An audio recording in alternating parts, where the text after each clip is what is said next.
between that and the cost of setting up a living trust, which can help your heirs not have to go through probate.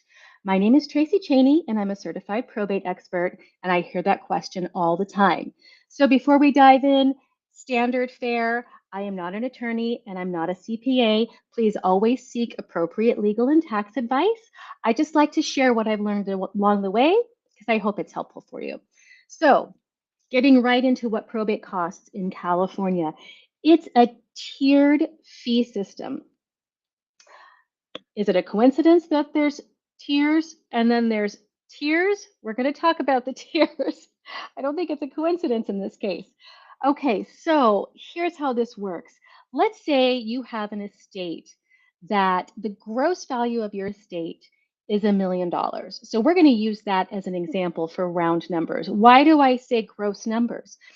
If you own a home that's worth, say, $800,000, but you have a $500,000 mortgage on the home, you might think that piece of your estate is only worth $300,000.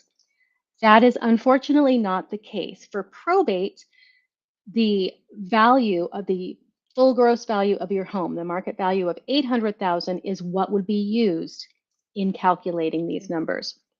So, what is the tiers? So the first, sorry, hope that works. Okay, there we go. The first $100,000 has a 4% fee. So there we've got 4,000. The fee for the next 100,000 worth of your estate is 3%. So we've got another 3,000.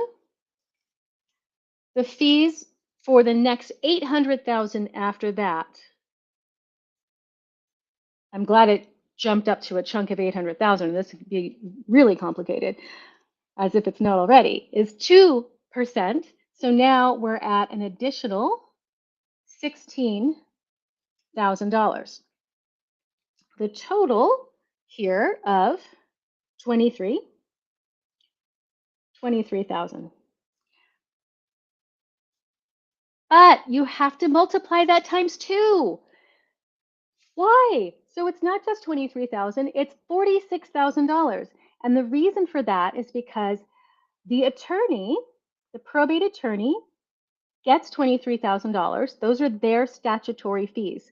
But who else gets this $23,000?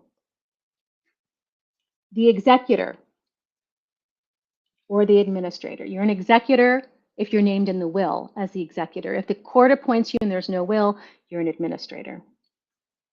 So really what you're looking at for these statutory fees alone, this doesn't count all the other little fees that go along with this process. For $1 million estate, you're looking at $46,000 in these tiered fees. Now, of course, there's other fees. If you're selling a house as part of the probate, there's going to be the closing costs of the house. There's a probate referee involved. They get paid 0.1% of the estate. So for $1 million estate, they're going to get paid $1,000. You have court filing fees. You have newspaper publication fees because you are required to do the newspaper publication process because probate is public. It's another reason why I try to help people not have to go through it. So it can take a year or longer. There's a lot of stress involved. It's a public court process. Searching for an attorney, making all these decisions. How can you help your heirs to not have to go through all this time, money process? You can, probably can't see that, living trust. What does that cost?